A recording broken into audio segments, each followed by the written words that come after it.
Hi students, ఎలా ఉన్నారు? ఈరోజు మీకు ఒక క్వశ్చన్ అడుగుతున్నాను. అదేంటంటే 2 into 3 = 6. ఎందుకు?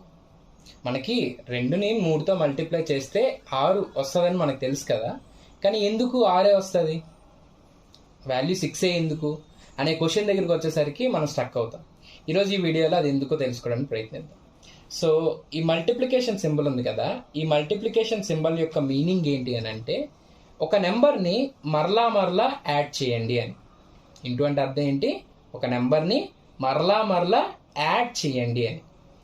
ఎన్నిసార్లు యాడ్ చేయాలి క్వశ్చన్ వచ్చింది కదా మీకు. ఏ నెంబర్ని యాడ్ చేయాలి, ఎన్నిసార్లు యాడ్ చేయాలనే క్వశ్చన్ వచ్చింది కదా. సో ఈ ఫస్ట్ ఉన్న నెంబర్ని ఈ సెకండ్ ఉన్న నెంబర్ ఆఫ్ టైమ్స్ మనం యాడ్ చేయాలి. ఫర్ ఎగ్జాంపుల్ 2ని తీసుకోండి. 2ని 3 times యాడ్ చేయాలి. అంటే 2 + 2 + 2 మొత్తం ఎంత? 6. అంటే 2ని మనం 3 times మనం ఏం చేసాం? యాడ్ చేసాం. ఓకే, సో అలానే మీకు ఇంకోటి గమనించారా? 3ని 2 times యాడ్ చేసినా మళ్ళీ 6 వస్తుంది. చూద్దామా? 3 ఉంది కదా, సో 3 తీసుకున్నాను. దాన్ని ఎన్నిసార్లు యాడ్ చేయాలి? 2 times. సో 3 ఒకసారి అయిపోయింది, ఇంకొకసారి. సో వాల్యూ ఎంత? అగైన్ 6. అందుకే మల్టిప్లికేషన్ టేబుల్లో 2 into 3 = 6 అని చెప్తాం. అలానే 3 టేబుల్ చూసారనుకోండి, 3 into 2 అప్పుడు కూడా ఏం చెప్తాము? 6 అనే చెప్తాం. దాని వెనుకున్న అర్థం ఇది. అంటే మొదట ఉన్న నెంబర్ని సెకండ్ ఉన్న నెంబర్ ఆఫ్ టైమ్స్ మనం రిపీటెడ్గా యాడ్ చేస్తే, మరలా యాడ్ చేస్తే మనకి వాల్యూ అనేది వస్తుంది. సో 2ని ఎగ్జాంపుల్ తీసుకుంటే 2ని 3 times యాడ్ చేయాలి. 2 + 2 + 2 3 times అయింది కదా, వాల్యూ 6. అదే 3ని తీసుకున్నారనుకోండి, 2 times యాడ్ చేయాలి. 3 + 3 = 6. ఈ ప్రాపర్టీనే కమ్యూటేటివ్ ప్రాపర్టీ అని అంటారు. సో పాతకాలంలో కమ్యూటేటివ్ అంటే అర్థం ఏంటంటే ఎక్స్చేంజ్ చేయటం.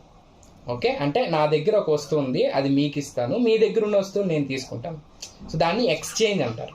ఓకే, ఆ పదం నుంచి మనకు వచ్చిందే కమ్యూటేటివ్ ప్రాపర్టీ అనమాట. అంటే 2ని తీసుకెళ్ళి 3 ప్లేస్లో పెట్టి 3ని తీసుకొచ్చి 2 ప్లేస్లో పెట్టామనుకోండి, వాల్యూ మారట్లేదు కదా. సో ఇంతకుముందు ఏంటి? 2 into 3 6 కదా. ఇప్పుడు 2 ప్లేస్లో 3ని తీసుకొద్దాం, అలాగే 3 ప్లేస్లోనికి 2ని పెడదాం. ఇప్పుడు మీరే చెప్పండి వాల్యూ ఎంతో? 3 into 2 6. అంటే నేను 2ని 3 దగ్గరికి మార్చిన, 3ని 2 దగ్గరికి మార్చిన, అంటే వాటి పొజిషన్స్ని ఈ మల్టిప్లికేషన్కి ముందు వెనక మనం మార్చిన వాల్యూ ఏమవ్వట్లేదు, చేంజ్ అవ్వట్లేదు. ఎక్స్చేంజ్ చేసిన వాల్యూ చేంజ్ అవ్వట్లేదు. కాబట్టి ఈ ప్రాపర్టీని కమ్యూటేటివ్ ప్రాపర్టీ అని అంటారు. అర్థమైంది కదా. మీకు ఇప్పుడు ఒక చిన్న టెస్ట్ లాంటిది మీరు ఇంటి దగ్గర ట్రై చేయండి. అదేంటంటే, మీకు తెలిసిన టేబుల్ ఏదైనా తీసుకోండి. ఓకే, చిన్న టేబుల్ నుంచి మొదలు పెట్టండి. సో ఇక్కడ నేను 2 into 3 అనే ఎగ్జాంపుల్ చెప్పాను. మీరు 4 into 5 అనో లేదా అలాంటిది ఏదైనా ఒక టేబుల్ మీకు తెలిసింది తీసుకొని నేను చెప్పిన ఈ ఎక్స్ప్లెనేషన్ కరెక్టా కాదో చెక్ చేయండి. ఓకేనా? మీరు చేయాల్సింది ఏంటి? ఫర్ ఎగ్జాంపుల్ మీకు ఇంకొక రెండో నెంబర్ చెప్తున్నాను. అదేంటనంటే లెట్స్ సే 4 into 2 అనేది తీసుకున్నాను. ఓకే, 4 into 2 వాల్యూ ఎంత? 8. బట్ ఎందుకు? సో అప్పుడు మీరు ఏం చేయాలి? 4ని ఎన్నిసార్లు మనం యాడ్ చేయాలి? 2 times యాడ్ చేయాలి. 4 + 4 ఎంత వచ్చింది వాల్యూ? 8.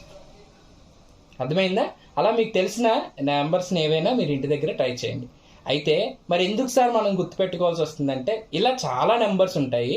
మనం మ్యాథ్స్ చేసేటప్పుడు ఫాస్ట్ క్యాలిక్యులేషన్స్ మనకు అవసరం. అందుకని వీటి యొక్క వాల్యూస్ని మనం టేబుల్ వైజ్ మనం గుర్తుపెట్టుకోవడానికి ప్రయత్నిస్తాం. సో మ్యాథ్స్ చేసేటప్పుడు మనం వేగంగా చేయగలుగుతాం. ఇలా ప్రతిసారి మనం ప్లస్ పెట్టుకుంటూ చేస్తే ఏమవుతుంది? టైం వేస్ట్ అవుతుంది కదా. ఒకసారి ఊహించండి, 12 into 9 అన్నాం అనుకోండి. దాని అర్థం ఏంటి? 12ని 9 times మనం యాడ్ చేసుకుంటూ వెళ్ళాలి.